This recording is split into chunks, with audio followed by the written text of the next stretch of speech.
All right, good afternoon, everybody, and welcome to today's webinar titled Navigating the Statewide Tier 3 Resurgence Mitigations. My name is Isaac Reichman. I am the Director of Public Information at the City of Chicago Department of Business Affairs and Consumer Protection.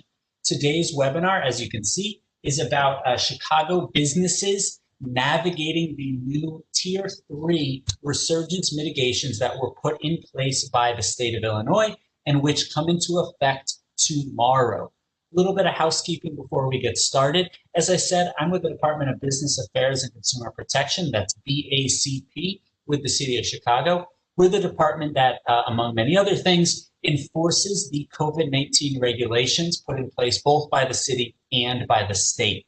So today's presentation is going to be an overview of the statewide mitigations.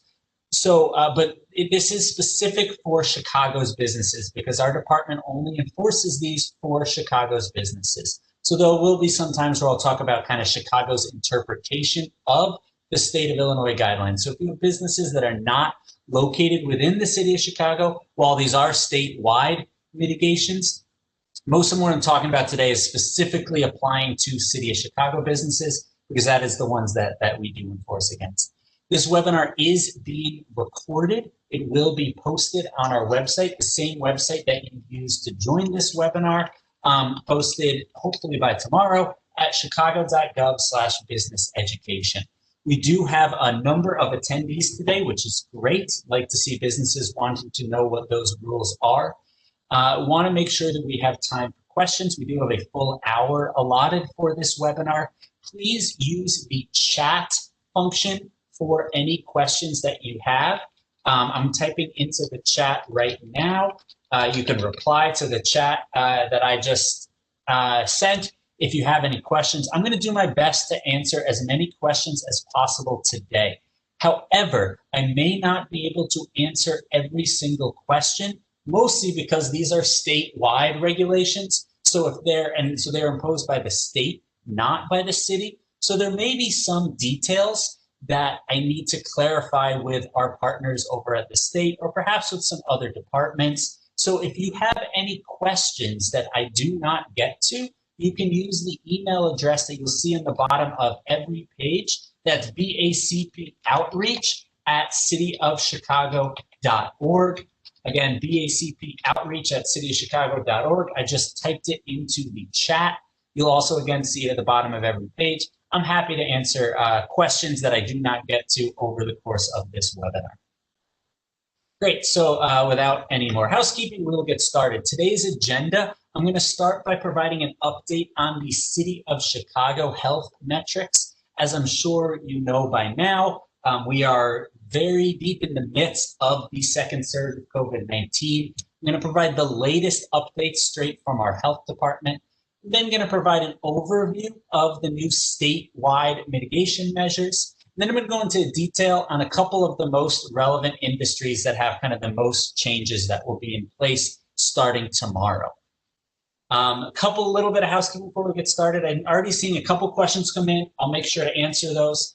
Unfortunately, though, I will not be able to answer any questions on why these new mitigation measures are in place. These come from the state of Illinois, not from the city of Chicago. So, I won't be able to tell you why they're in place. Unfortunately, these come from the state, not from the city, and I represent the city. And seeing questions too, holding these webinars first. We're getting this information when you guys are getting the information from the state. So, while we wish that we were able to hold some of these a little bit earlier, we just got the information a couple days ago from the state as well, and have been working to put this presentation together as quickly as possible. So again, before we get started on the specific mitigation measures, I too want to take the time to be very, very clear about the crisis that our city, our entire state is facing right now. We are at almost 2,400 new cases a day. At our peak back in April and May, we never even hit 1,500 new cases. Over the summer, we are hovering between 150 and 300 to 400 cases.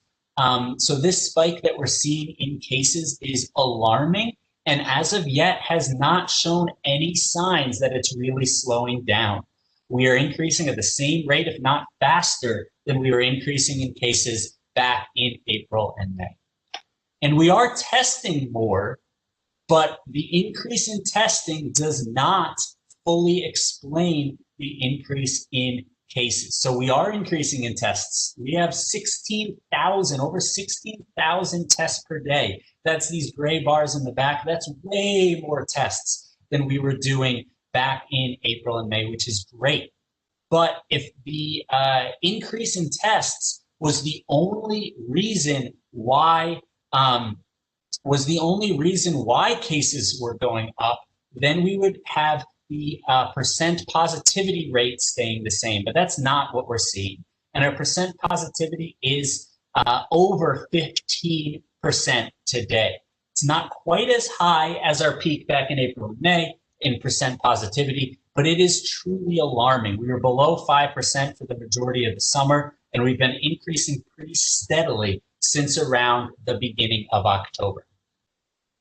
And this increase in cases is not just limited to certain age groups. A lot of the increase we saw over the summer, as you can see in this kind of maroon red line here, was specifically for young people. Our increase in cases is not just limited to young people. As you can see all the way over to the right, cases are going up across every age group, including and alarmingly among the elderly. And that's why, while cases are going up, it's not just cases of people that are getting it, are asymptomatic, or get a little sick, and then are totally fine. Hospitalizations are also going up. 3 times more people are hospitalized today with COVID, not in the ICU, but hospitalized and in non-ICU beds. 3 times more cases today than in the beginning of October. These stats are specifically for Chicago. We have 3 times as many hospitalizations today for COVID than we did back in the beginning of October.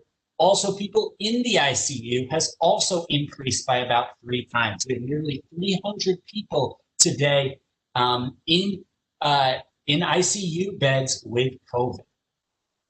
And also, our number of people on ventilators with COVID has increased by 4 times since the beginning of October. So it, again, is not just cases going up, it is people that are having then severe outcomes as well. I don't have a number up here, but our latest number, I believe, is we're averaging about 8 people per day dying due to COVID. And that's significantly lower than back in April and May, when we had some days where we were nearing 50 people a day dying. But 8 people a day is significantly higher than over the summer and early fall, when we only had about 2 or 3 dying per day. So that number is also going up. We also know that deaths are a lagging indicator that go up weeks after hospitalizations and cases go up. So we are very, very concerned about what is happening with COVID. So this is a quick snapshot of what's going on in Chicago for COVID cases. It's not just Chicago, though. It's happening throughout the state. It's really happening throughout the entire Midwest and Great Plains region, and really throughout the entire country. And in response to this, Governor Pritzker announced earlier this week on Tuesday that new mitigation measures will come into effect tomorrow, Friday, November 20th at 12:01 a.m. Tomorrow, November 20th at 12:01 a.m., I'm going to quickly provide an overview of all the different mitigation measures. Then I'm going to go into a couple specific industries in detail. Again, these are statewide. The stats I just showed you were for Chicago, but these mitigation measures are in effect now statewide.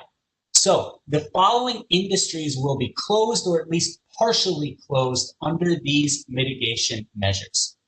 First, restaurants and bars continue to be closed for indoor service. So there's actually nothing really changing for restaurants and bars. They've already been closed for indoor service for a few weeks now. They're still closed for indoor service, and outdoor service is permitted. Again, restaurants and bars are closed for indoor service. Outdoor service is permitted. Starting tomorrow, events and meetings must be closed. Event venues must be closed both indoors and outdoors. Up until tomorrow, you could have an event with 10 individuals. That is no longer the case. So no events, indoors or outdoors. This includes party rooms at bars and restaurants. This includes banquet halls. Any sort of event venue can no longer hold any type of event. Funerals at funeral homes is one exception. You can limit it to 10 individuals, specifically family members. The following industries have been able to operate, but starting tomorrow will have to be closed. Performance venues, movie theaters, museums, and indoor recreation facilities, places like bowling alleys or arcades, will have to be closed indoors starting tomorrow. If these sort of venues are able to operate outside, they can do that at 25% capacity with a max of 100 people. But any kind of one group within that outdoor setting needs to be limited to no more than 10 people. Additionally, and this kind of fits under these categories because it's a little different, any establishment that would allow indoor smoking is no longer allowed. So hookah lounges or cigar lounges, places like that where you would do indoor smoking, obviously requires masks to be removed, and they can no longer operate indoors. So hookah lounges, cigar lounges can no longer have indoor smoking. Those establishments can stay open if they have a retail component, for example. They would need to follow the retail guidelines, but they cannot open for that. And I think that's an important point for all of these different industries. If you have a museum that has to be closed, but you have a portion that is retail, your gift shop or maybe an art gallery where you actually sell the art, those can continue operating under the retail guidelines, which I'll get to in just 1 minute. Great. So these following industries, and there's going to be 2 pages of this, will now have to operate at reduced capacity.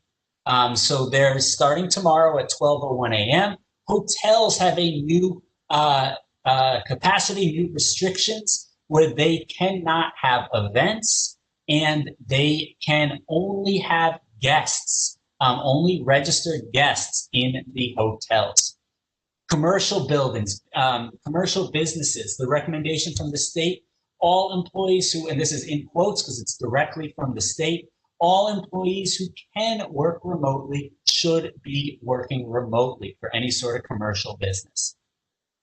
Retail stores, and I'll go into retail stores in a little bit more detail in a couple slides, are now limited to 25% capacity. This includes non-essential, basically any sort of retail except for grocery stores and pharmacies will be limited to 25% capacity.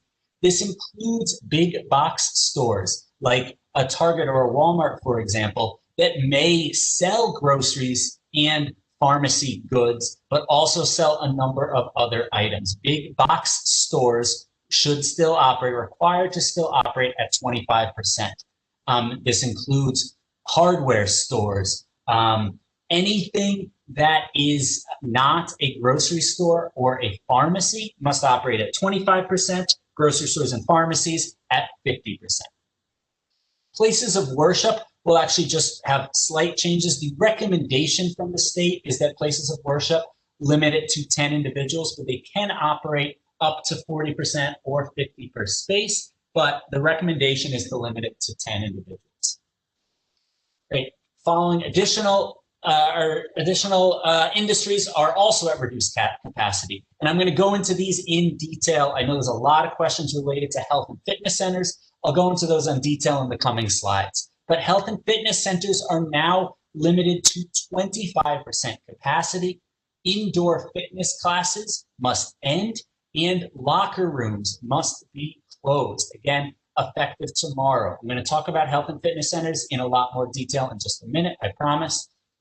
Youth and adult sports have been able to operate both indoors and outdoors under the maximum capacity you see there. Now, starting tomorrow, no indoor group sports for youth or adults. Outdoor sports with a maximum of 10 participants. So no indoor group sports, maximum of 10 participants outdoors.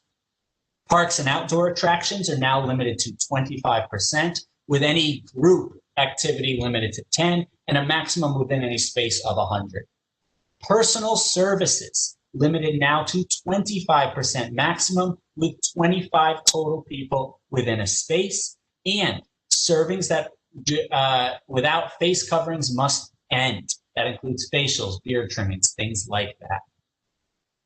Again, I'm going to talk about personal services in more detail on the coming slides. So these next industries are industries that will not be changing. Private residence, we are still maximum per health order in the city of Chicago is 6 non-household members within your private residence. That said, we are strongly encouraging you all to have no guests over. It's a very, very, as you can see by the stats we just reviewed, very challenging time, and we're strongly encouraging everybody to not have any guests. Higher education is limited to 40% or 50 per space. Childcare is limited to 17 people per group, and out-of-school programs, educational classes, things like that, limited to 15 per group, and education, indoor gatherings, maximum of 50. I'm going to now take a little bit of time to go over some of the more relevant industry, the more relevant industry guidelines for some specific industries. And then again, I will answer questions then. First, actually, I apologize. I want to make it clear the Illinois Department of Public Health, again, these mitigation measures were in place from the state of Illinois. And the state of Illinois has made it very clear what businesses what they are looking for in order to move back to tier 2, in order to reopen these businesses. There are 3 different sets. There's a set of 3 different criteria that they are looking for. First, a region, which City of Chicago is one of those regions, must have less than 12% test positivity for 3 consecutive days. Right now, we're at about 15.5%, so we need to get back down below 12%. We need to have 20% available ICU beds and non-ICU hospital beds. Luckily, right now, we are over 20%, so we're actually already accomplishing that right now, but that's something we will be watching very closely. And then finally, you need to have declining COVID hospitalization. So we need our hospitalization number to be going down for 7 out of the last 10 days. And that number has been going up pretty consistently. So what I'm going to do now is talk about 4 different industries in a little bit more detail, and then I'm going to open it up for questions. First, I want to remind everybody of the regulations that are in place for bars and restaurants. Again, the only thing that is really changing for bars and restaurants effective tomorrow is that they can no longer have any events if they have a private party room. So again, no events within a bar or restaurant. As a reminder, indoor service is not allowed at bars or restaurants. Outdoor service, however, is still allowed. And what do we mean by outdoor service? Sidewalk cafes, outdoor patios, expanded outdoor dining areas, rooftops, retractable roofs. You can have tents outside. That is considered outdoors only if 2 of those sides of the tent, at least 50% of that tent, is open. So we see some of these out there, fully enclosed tents outside that have a number of different parties within them. That is not allowed because that is considered indoor dining. So that is not allowed. One-party enclosures like igloos, greenhouses, things like that, those are allowed, provided that there is ventilation. You need to have something open so that air can come in.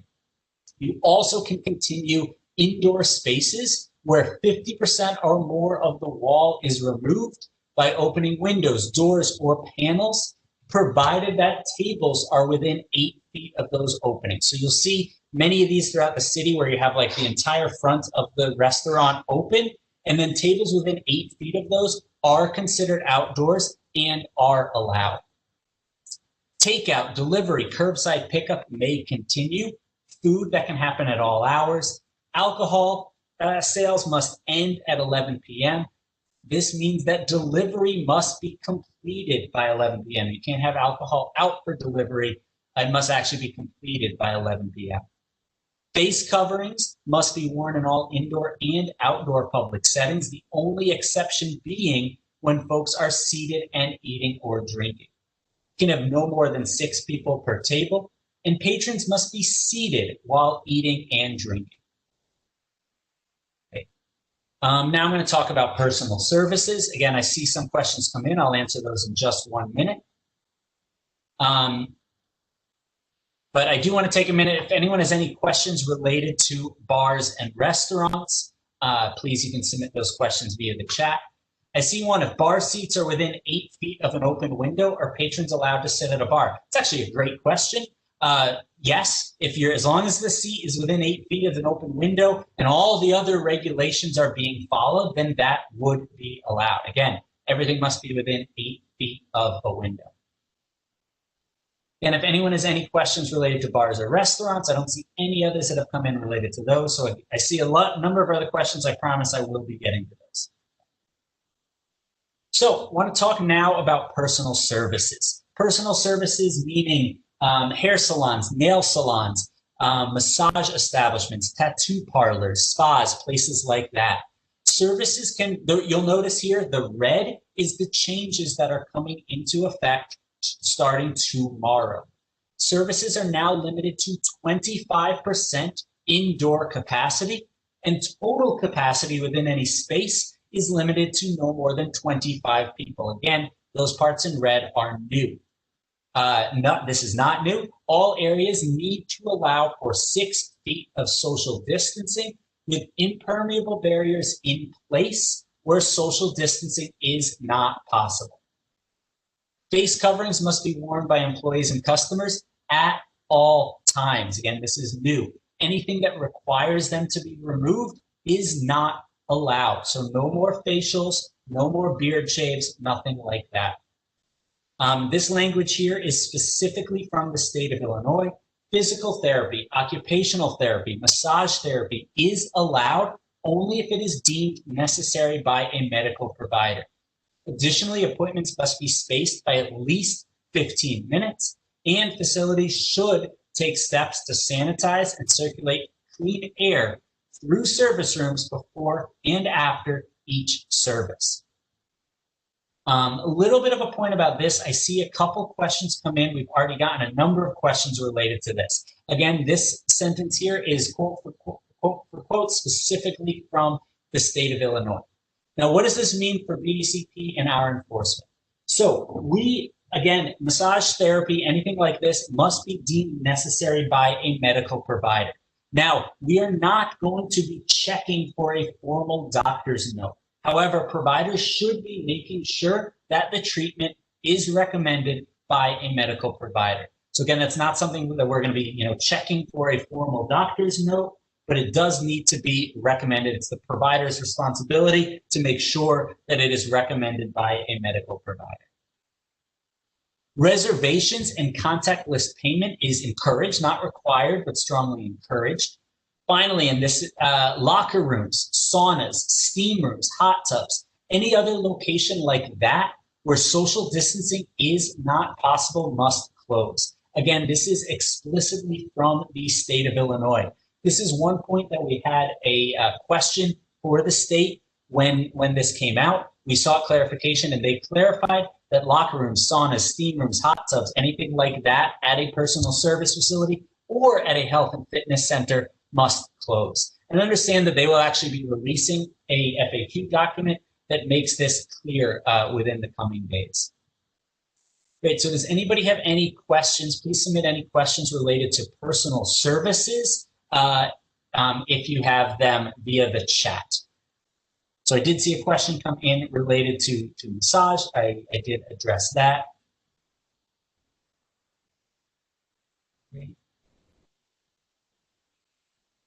Again, I'm going to make sure we have time for questions. So if you did not submit your question yet, please do submit your question. Again, please use the chat for questions. Do not use the Q&A. It's much easier for me to read questions as they come in through the chat. Okay, I'm going to now talk about the Health and Fitness Center regulations. So indoor activity can still be provided at health and fitness centers at 25% capacity. So that is new. So indoor activity can be provided at 25% capacity. Indoor group classes, however, must end. So any sort of indoor group classes must end. One-on-one training can continue. Seeing a couple questions here related to this. So really any group class where you have one instructor within any space teaching multiple guests at the same time must end. One-on-one training, however, can continue. So one-on-one training can continue with proper social distancing. Now, there are certain circumstances where you can have one trainer with two guests at once. Only circumstances is if those folks are from the same household. For example, one question we get is dance classes. So any sort of dance class would have to end. One-on-one dance classes can continue. If you have a couple from the same household that are taking ballroom dancing, for example, that can continue. Great question. This just came in. Are you able to have multiple one-on-one training sessions at the same time within the same location? Yes, you can, provided that 6 feet of social distancing is maintained. Outdoor fitness classes can continue, limited to 10 participants. Face coverings should be worn by all customers and employees indoors. For outdoor classes, provided that everybody is static and maintaining 6 feet of social distancing, then you can have face coverings removed. Again, provided that social distancing is maintained outside. 6 feet of social distancing should be maintained between individuals and equipment. Again, locker rooms, saunas, steam rooms, hot tubs, any other location in which social distancing is not possible must close. No indoor group sports. Outdoor is allowed with a maximum of 10 people. For outdoor group sports, face coverings do need to be worn at all times. So if you're playing soccer, playing basketball outside, you do need to have face coverings worn. Point about this, indoor group sports, we would kind of define a group sport as anything where social distancing isn't maintained. So something like tennis, for example, indoors where you can maintain social distancing, that would be able to continue, again, provided that all these other requirements are in place. Great. Reservations are required. This is explicit from the state. I've seen a couple questions come in related to this. What we are going to be looking for here as a city when it comes to reservations is, at minimum, you are having a sign-up sheet when people come in. So at minimum, you should be having a sign-in sheet when people come in, and then using that sign-in sheet to make sure that you're never above that 25% capacity. You do not need to have people calling ahead or making reservations ahead via an app, via a website. We know that that would be, frankly, impossible for most health and fitness centers to set up on such a quick turnaround. So at minimum, you should be having a sign-in sheet that you're then using that sign-in sheet to make sure you never go above 25%. So if we show up at your place, we ask you, how many people do you have right now? And if you can't answer us, if you can't kind of tell who's in right now, that would count as violating the reservation and also violating the capacity. People that are waiting to come in should not be congregating in your lobby. They should be waiting outside, ideally in their cars. That's kind of where the reservation system comes in. So there shouldn't just be kind of a line in your lobby of people waiting. A couple other points here. I see a number of questions related to health and fitness centers. So I'm going to take a minute to answer these. Again, I see a couple questions come in related to the why for this. Again, this is a state of Illinois regulation. I'm here representing the city, so I can unfortunately not answer exactly why these regulations came into place. Question, how do we determine our legal capacity? If you send us an email to bacpoutreach@cityofchicago.org, I'm typing that into the chat right now. I can walk you through exactly how to determine your legal capacity for different health and fitness centers. Hopefully you know at this point, because we've been at a variety of different capacity levels. Question here, the state mitigation doesn't state that outdoor fitness classes are capped at 10.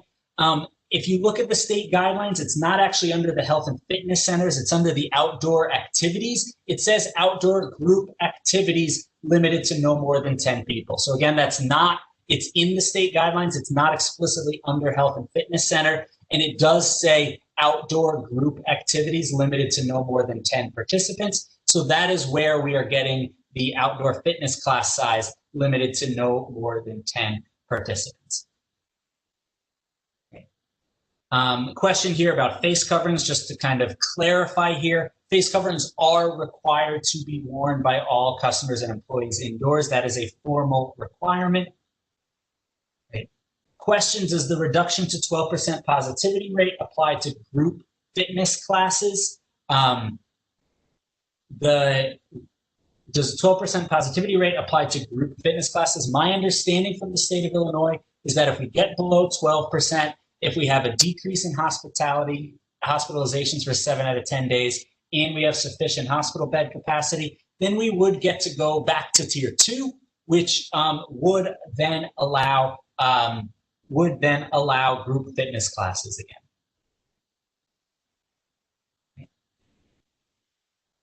Seeing a couple questions come in. Apologize, it's going to take a second for me to read some of these.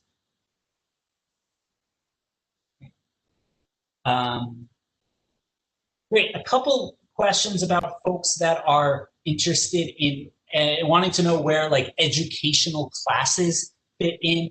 Educational classes, not fitness classes, indoor educational classes, that is something that would be allowed at 25% capacity indoors and with a maximum of 15 people within a space. So anyone that wants to do kind of a sitting, static educational class, that would be allowed. So a question, people checking in with a barcode TFOB, does that constitute as a reservation? It's a great question. If you are then able from them checking in to have a kind of a list of everybody that is in your facility, then that would count. So ultimately by the sign-in sheet, what we're looking for is you having a list of everyone that's in your facility at this time. If you can do that through a barcode check-in, that would work. Great. A couple questions. This is a great question that just came in. What about restrooms that are in a locker room? So if you have restrooms in a locker room, those can be open. So you cannot have kind of the main congregating area within the locker room open, but if you have restrooms, then they can be open. And also a question we've gotten a couple of times, what about like individual use changing rooms, places like that? Those can be open. If you have a space where people in just like an individual restroom or something like that, where they would go to change, that can be open. The important thing here is that areas where multiple people may congregate must be closed, and that includes locker rooms. Just scrolling through, I know a couple of questions came in earlier related to this. Is there a ceiling on the 25% capacity? That's a great question. The idea is in any one space within your center, you should never really have more than 50 people. So any one kind of isolated space should never have any more than 50 people. Now, in most health and fitness centers, though, you have a number of different spaces. So each one of those should have no more than 50 people. Apologize, I'm just scrolling through some of these questions. Clarifying again on locker rooms, the restrooms within locker rooms can be open. Even if locker rooms, though, have ample space for social distancing, people cannot be using the locker rooms for standard locker room activity, changing, things like that. If you have restrooms in there, though, those can be used.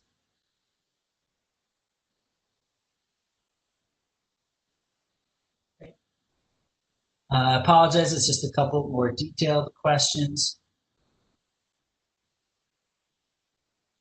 So a couple questions related to one-on-one sessions. So if you have, a question came in about multiple one-on-one trainings happening at the same time. So if you have one trainer that is training 3 different people, I would call that a group class. So if you could have multiple different one-on-ones with different trainers going on at the same time, but you shouldn't have one trainer training multiple people all at the same time.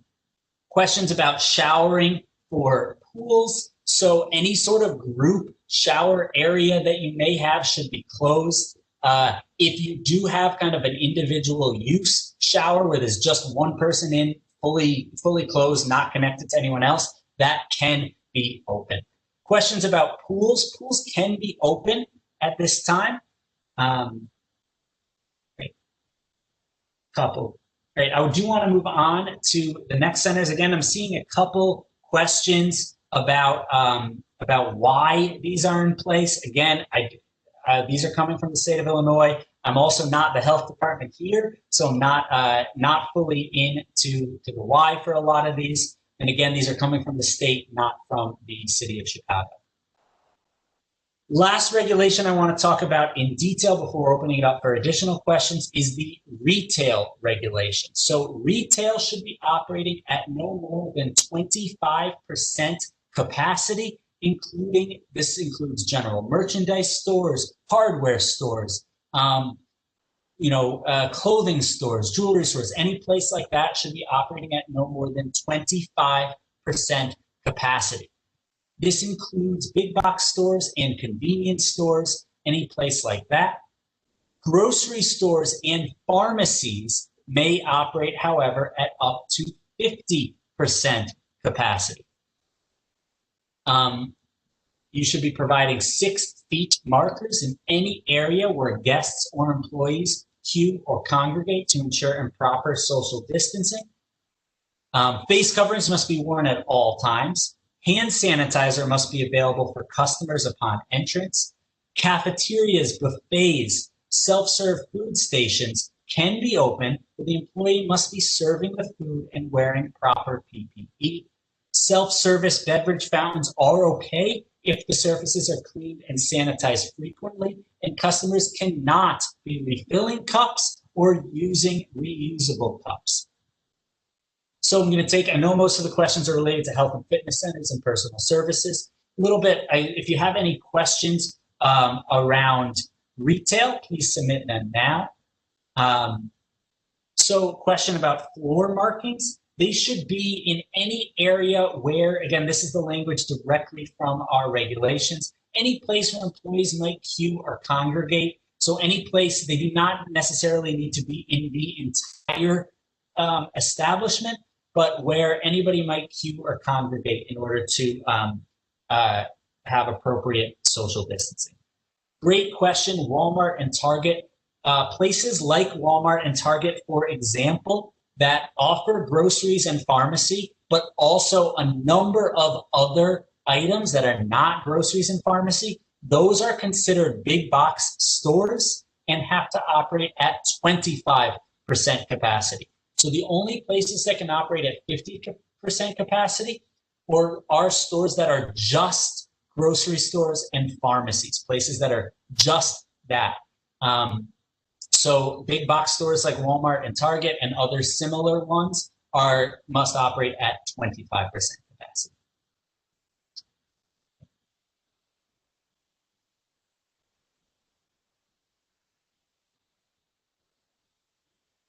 Great question. I see a couple more questions related to fitness centers. I'll answer that in just 1 second. Wanted to provide some quick additional business updates. Wanted to notify everybody first, if you have a City of Chicago business license, we have extended the expiration date for any license that has been that has expired during the COVID-19 pandemic. So any license that expires between March 15th and the end of this year can renew without paying a late fee until the end of January. So if you have a license that's expiring the middle of this month, maybe the middle of next month, or expired back in April, whenever, you do not need to renew that license. We're actually looking to extend this even towards the summer, so more updates will be coming here soon. Additionally, I want to remind everybody of the financing of the grants that are available for businesses. First, and most importantly, the state of Illinois, who again, these measures are coming from the state of Illinois. The state recognizes that by putting these measures, it's a challenging time, obviously, for businesses. And they have, I believe, $100 million still available for grants through their Business Interruption Grant Program. Again, that's the Illinois Business Interruption Grant Program. These are available for all different types of businesses, not just for any specific industry. This is for all different industries. You can learn more about that grant, and I'm going to type it into this chat at illinois.gov/DCEO. I can't recommend it enough. If folks have not applied for this, please do so as soon as possible.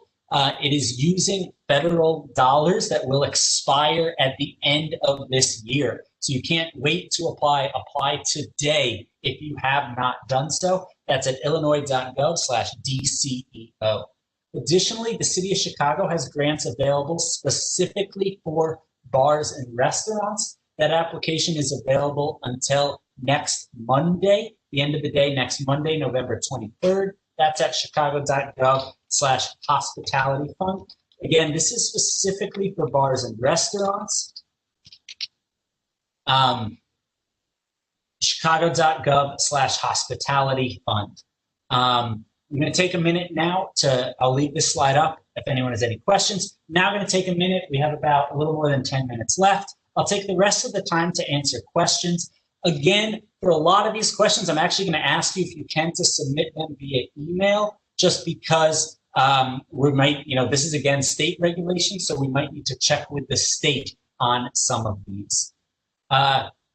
Question here, if you have 14 people, for example, in one room training at the same time, again, if it is a group class that has an instructor where everybody is kind of doing the same exercises, that would not be allowed. But if you do have people that are just kind of individually exercising within this space, if people are individually exercising in a space, not a group, then that can continue. But if you have an instructor and everybody is kind of doing the same exercise together within a group, that cannot continue. Okay. If people have questions about their license renewal, you can send us an email. Actually, just send us an email at businesslicense@cityofchicago.org. I'm typing that into the chat right now. That's businesslicense@cityofchicago.org. You can also go to you can visit Chicago Business Direct. I believe it's chicagobusinessdirect.com. That's the best place to go to renew your business license. But again, you do not need to renew your business license if it's expiring between March 15th and December 31st of this year. See a question specifically related to singles and doubles tennis. If you can maybe send us that question via email, that's something I would like to clarify with the state. I don't want to provide you an answer that is inaccurate compared to what's going on in the state. I saw somebody reached out with a question specifically about a catering license. You can send us that email, again, businesslicense@cityofchicago.org for any licensing questions. See, I'm going to actually move back because people have questions related to this for the health and fitness center regulations. Can I go over additional guidelines regarding youth and adult recreational sports? So again, indoor group sports are not allowed. Outdoor sports are allowed with a maximum of 10 people and face coverings worn at all times. If you have any questions beyond that, please send those questions via email to bacpoutreach@cityofchicago.org, and we'll get you an answer if you have any more specific questions there. Right. Any specific regulations for home repair contractors that require workers to go into their homes? There's nothing specific, no specific changes at this point. Face coverings still must be worn at all times, anytime that you do not have 6 feet of social distancing maintained. That's pretty much across the board for all of these different industries. And I'm scrolling through some of the questions that came through. Questions about provider licenses. I assume that question, such as massage licenses, is specifically related to the license extension. So every City of Chicago issued business license is subject to this license and can benefit from this license extension. Now, if you have a license that is issued by the state, then you would need to check with the state on any of their requirements. But any City of Chicago business license, including a massage establishment license, would be extended under this.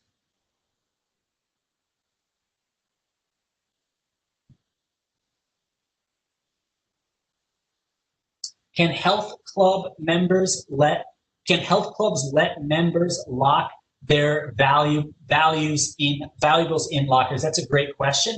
They can, provided again that those lockers that they're not, in a locker room getting changed, congregating around people. But if you do have lockers, for example, that people have access to that doesn't involve them congregating and using a full locker room, then that would be okay. Will the licensing department be processing with new business licenses during this time? Absolutely. We've actually, BACP is the licensing department.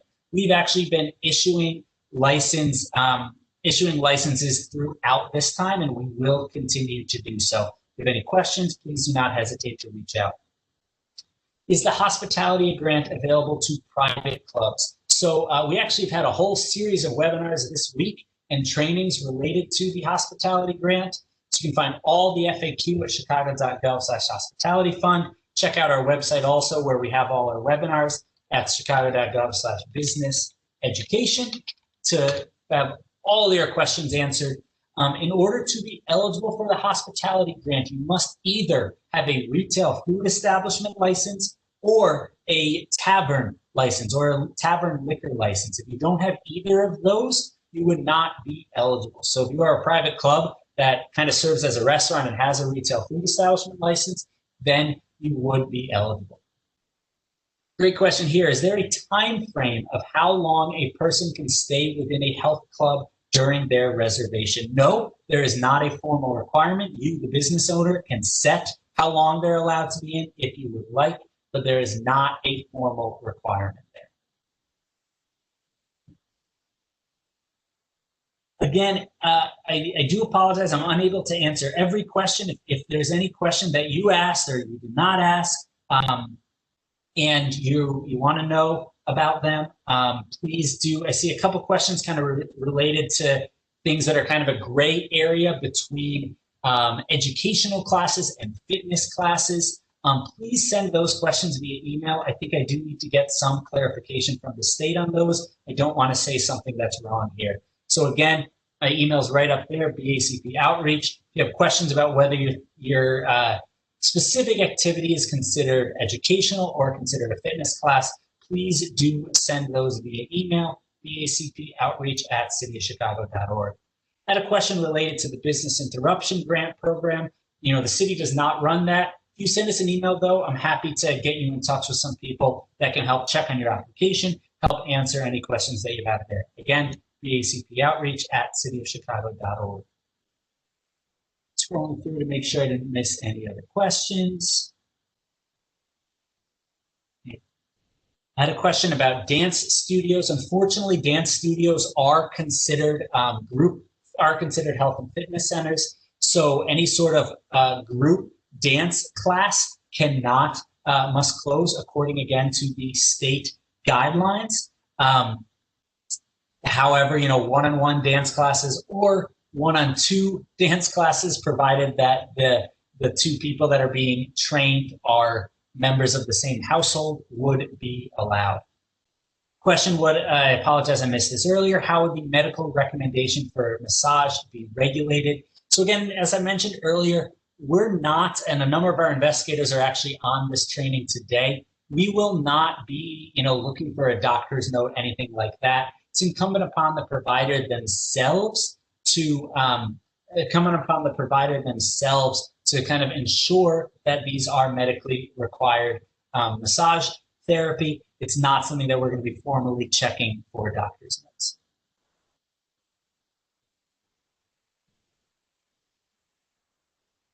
Great. Again, I see one or two kind of specific questions coming in. Please do send those via email. I had a question here about personal services. How many people can salons have in while working? Again, personal services are limited to 25% indoor capacity with no more than 25 people within a space. All right. I had a question, if people are going into a pool, will they be allowed to change from their street workout clothes into their bathing suit in a locker room? Again, there is no, locker rooms cannot be open. So that means changing of any sort in a locker room, even if they're going into a pool, cannot be done. They would have to go into an individual private space for that. Can customers wait inside to get their food at a restaurant? You can, provided that 6 feet of social distancing is maintained. And face coverings are worn at all times whenever you're inside. So you can wait to get your food inside at a restaurant. Great question. Okay. Again, I see a couple questions come in that I'll ask if you can please send those via email so I can get a little bit of clarification from our state partners. I want to end by putting this back up, just kind of reminding everybody that to take a very close look at the Illinois and the City of Chicago health criteria. We're at, you can find the Chicago health, the latest health metrics at chi.gov/COVID-. There's a nice COVID dashboard that's updated every day. I know that's something that I'm looking at very, very closely every day to see where we're at. Strongly recommend that you all do so as well. As a reminder, this is our goal, to short term at least, to get back down below 12%. We know that this is frankly incredibly challenging for so many people, but we also know that this is a very, very concerning and scary time for the health of hundreds of thousands of us in Chicago and throughout the state. So we thank all of you, first of all, for joining this webinar and for doing what, asking these questions and taking the effort, putting forth the effort it takes to follow these guidelines. We appreciate all of that. We know that this has been incredibly challenging. If you have any questions on anything else outside of this, please don't hesitate to send us via email, and we will help you get those answers. So I thank you all for your time. Hope to hear from some of you via email. Hope to have another one of these trainings soon to talk about how we're getting back to reopening more. Hope that we can all get there very soon. Thank you all very much.